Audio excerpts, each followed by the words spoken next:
dumbbell. It's going to be positioned between the thighs, halfway between the knees and the groin. So, sometimes my participants, I'm not sure if you've seen it, but it's right against my groin, crutch, and they'll hold it here. And when we start doing the twisting stuff, there's no effort required. Zero, zip, nothing. So I say bring it down closer to your knees, and the closer to your knees it is, the more challenging it is. And so we're twisting. Now, I used to make this error. About focusing on where the knees were going, and thinking, okay, the more they move their knees, the more challenging exercise was. Wrong. And thank God for cameras above the water and cameras below the water. I started to learn something about teaching water. It's all about what you do with your arms. This is the key. So I say to my participants now, I don't care what you do with your legs. They're going to move side to side. But I want to see white water with your arms.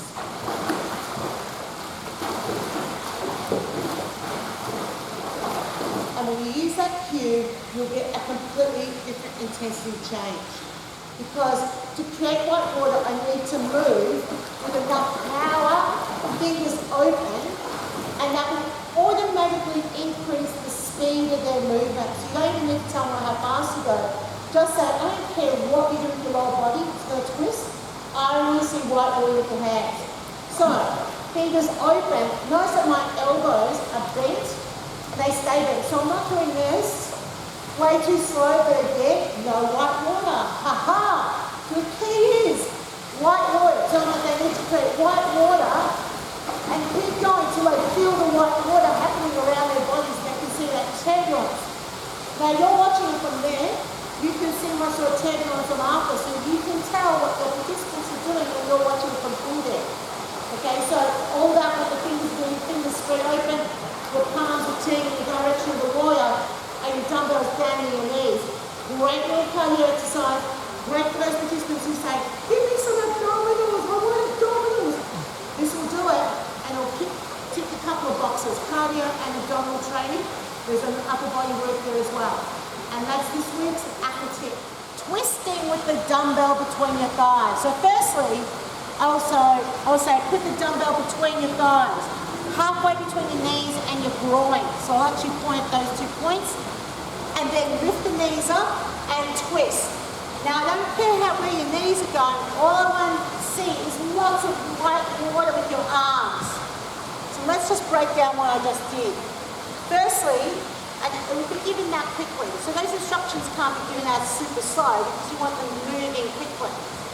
Firstly, teaching them that it's between the knees and the groin. I sometimes say don't put it all the way up. Yep, so in between the knees and the groin, so you squeeze your legs together. Then I sat down, so I need to have something to sit down pretty quickly. Fingers open, and I say move your knees from side to side. I don't care about that too much. I want fingers open and creating white water. Now, notice how my elbows are not straightening out. So remember what it looked like in the water. The elbows are bent and you're pushing the water. So this part of your upper body is staying really stable. So you can create the force with the fingers and the hands. Remember to demonstrate that the palms are moving from side to side. And notice something interesting. My fingers are pointing downwards. So it's downwards, not sideways. Now if you keep your arms moving sideways, that's where you'll fall into the trap of having arms too long and big, and they won't create white water. Turn your fingers down, which is actually what you do in the water. You won't straighten out the arms as much, and it will look like you're creating more force. Just a little tip. So on land, nose, hands up here, hands down here. So turn the palms down, as if you're stirring some water in a basin or something. You try and just do it with your fingertips because you don't want to get your watch wet, for example. That's the way I can do that. So, can you use a frame? Yes, you can. It's a little tricky. You can't demonstrate the arms and the legs at the same time. So you're going to be here, you'll be twisting, and then you'll need to stop the legs to demonstrate what you want to do with the arms.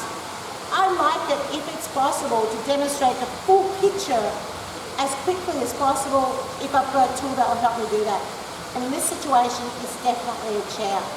And that's this week's aqua tip.